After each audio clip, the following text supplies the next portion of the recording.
from 2015. Current affairs, including President Obama regionalizing foreign affairs and recreating a Cold War, demands that today's history be examined.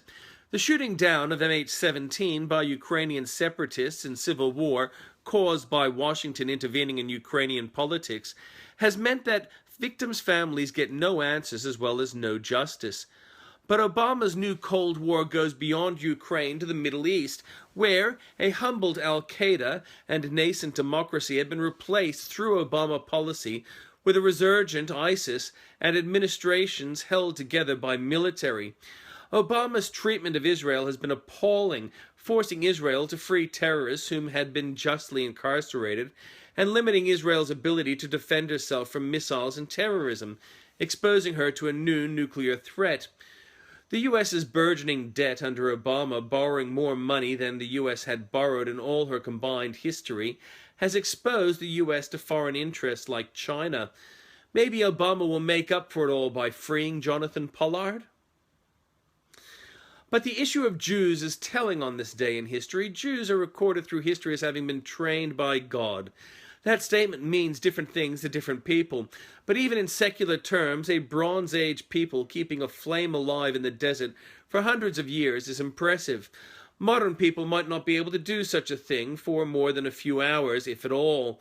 A dozen tribes, and closely related, although they are high in the three known inheritable characteristics of activity, work, irritability, and emotionality. Something happened over those years, but on this day in 70, Jerusalem was invaded, and the Jews would be outcast, spread throughout all the world by order from Rome. It didn't have to happen that way, but Nero had been a terrible emperor, and the new one wanted to stamp out rebellion. In 1949, Israel and Syria signed a truce for their 18-month war, begun on the day Israel came into existence. In 1951, in Jerusalem, which Israel hadn't held, Jordan's king was assassinated by a Jordanian civil warrior, latterly called Palestinian. The king was in prayer in a mosque, and it is customary to Islam to kill their enemies that way, apparently. The peace movement, famously anti-Semitic, have not addressed the atrocity by North Vietnam in killing 30 children on this day in 1964. The children weren't Jewish.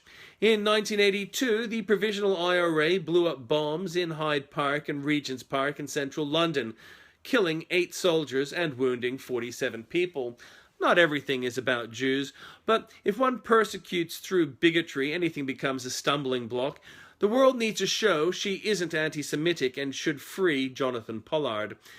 Saudi Arabia arrest 400 over ISIS plot to cause strife in festival season.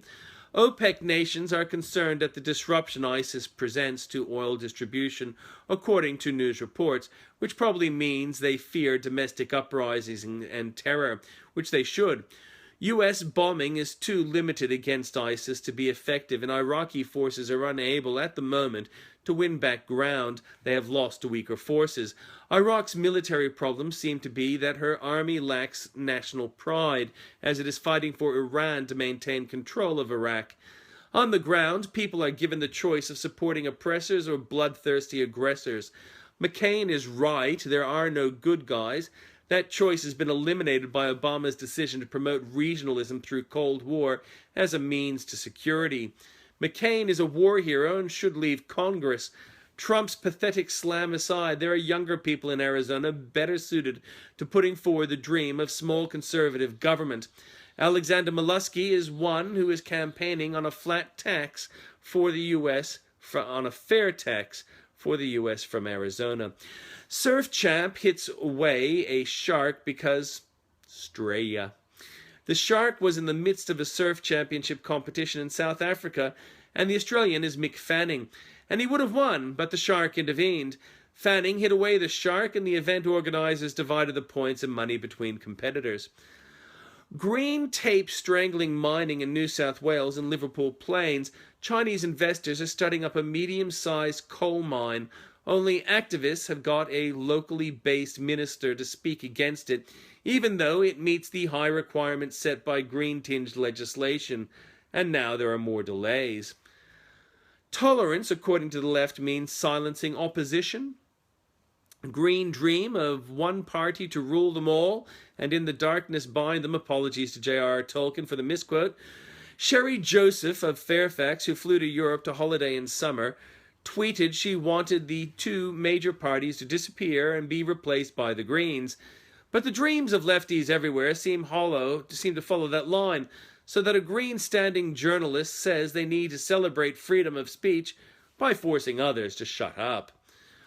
Bronwyn Bishop is accused of another expense, which seems more legitimate, done with an entitlement. There is rising hysteria for this issue, which is being used to cover up Australian Labor Party failings. One failing is the intended reintroduction of a carbon dioxide tax. Another is the corruption of unions within Australian workplaces and the resultant corruption of the Australian Labor Party. In terms of proportion, one is in the order of $10,000. The other is in the order of trillions of dollars. But the papers are disproportionately focusing on the Speaker because she is a Conservative. Another consideration is the issue of corruption. What the unions have done is criminal, and probably people have died from the resultant activity with organised crime. While what the Speaker has done is a minor issue regarding entitlements. Raising GST to 15%? New South Wales Premier Mike Baird has suggested it. Papers have lauded it, as he isn't in federal government. The issue is serious, and as if it is not addressed, then health budgets will eat through all the others. But at the moment, there is so much waste in the system that a cut of 25% of the budget would not hurt anyone except some inept public servants who would be on the work for the dole. AGW issues, as the world is not heating, but many hucksters want it to so they can embezzle more. Bob Ellis has liver cancer. The ALP supporter and writer has had lifelong substance abuse problems. It is worthwhile to thank him for being an example regarding drinking to excess. Some say the Conservative voice is not being compassionate, but then would Bob Ellis respect that from the Conservative voice?